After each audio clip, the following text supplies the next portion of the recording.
जिसमें वो बोल रहा है कि हिंदुस्तान के मुसलमानों, कटोरा उठाओ और यहां से पाकिस्तान चले जाओ। ये योगी आदित्यनाथ का बयान है। काम की बात करने से पहले योगी, पहले तेरा हिसाब चुकाता करता हूं। ढाका के नौजवानों की तरफ से, ढाका के तमाम मुसलमानों के, दलितों के, राजपूत समाज के, सिखों के, क्रिश्चियंस के, सभी जाति धर्म के लोगों की तरफ से योगी आदित्यनाथ एक बात कान खोलकर सुन ले। ये मुल्क जितना हिंदुओं का है, ये मुल्क जितना दलितों का है, ये मुल्क जितना राजपूतों का है, जितना सिखों का है, उतना ही मुसलमानों का है। और तुझे जो भाषा समझ में आती है उस भाषा में अब सुन, और तुम भी सुनो।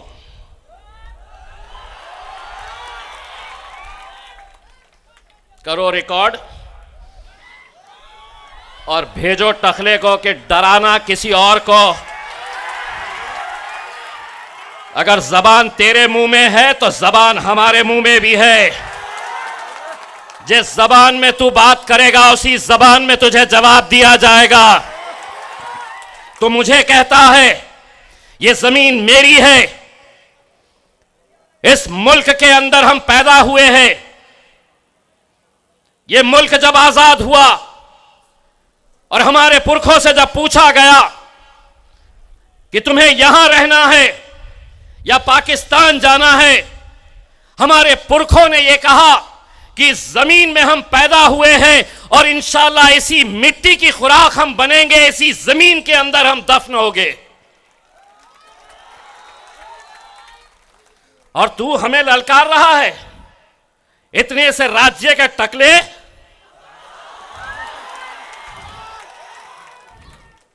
पाकिस्तान चले जाओ, मैं आधा कहूंगा, आधा तुमने कहना। ए योगी, ये मुल्क तेरे, ये मुल्क तेरे। आधा मेरे ऊपर करो, आधा उधर करो।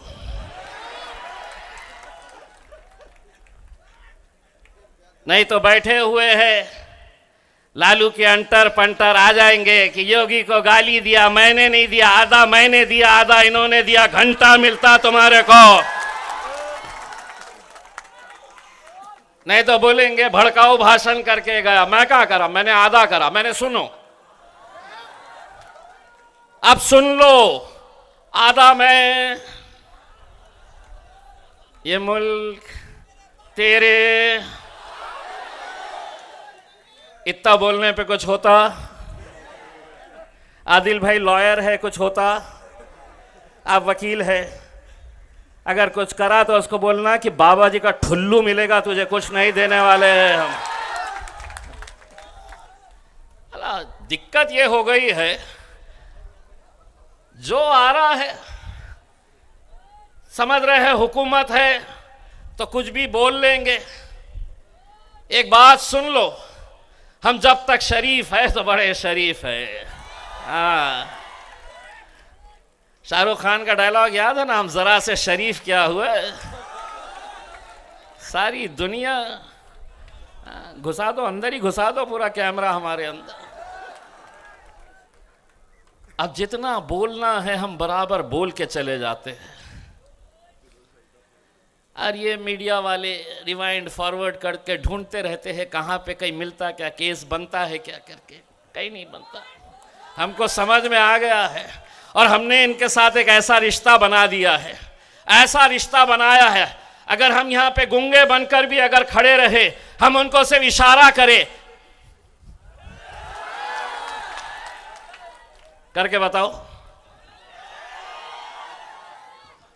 समझ में आ गया उनको कि 25 तारीख के दिन उनको सिर्फ पतंग के ऊपर मोहर लगाने की है करके।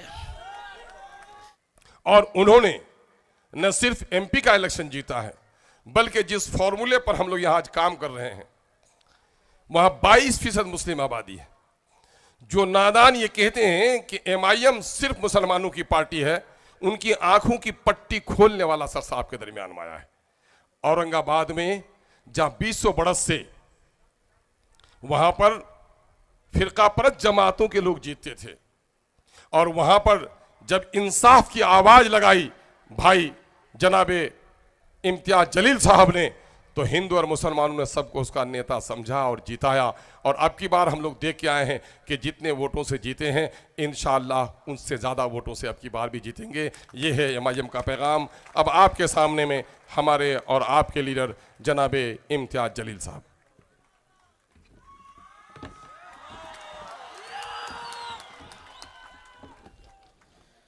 अस्सलाम वालेकुम वरहमतुल्लाहि वबरकातुहू। 25 तारीख के दिन पोलिंग बूथ पे जाना है। 9 नंबर का बटन, निशानी पतंग, हमारे भाई राणा रंजीत साहब के नाम के आगे आपको बटन इतनी ज़ोर से दबाना है, इनकी कामयाबी हिंदुस्तान में पूरी तरीक़े से राजनीति बदल देगी।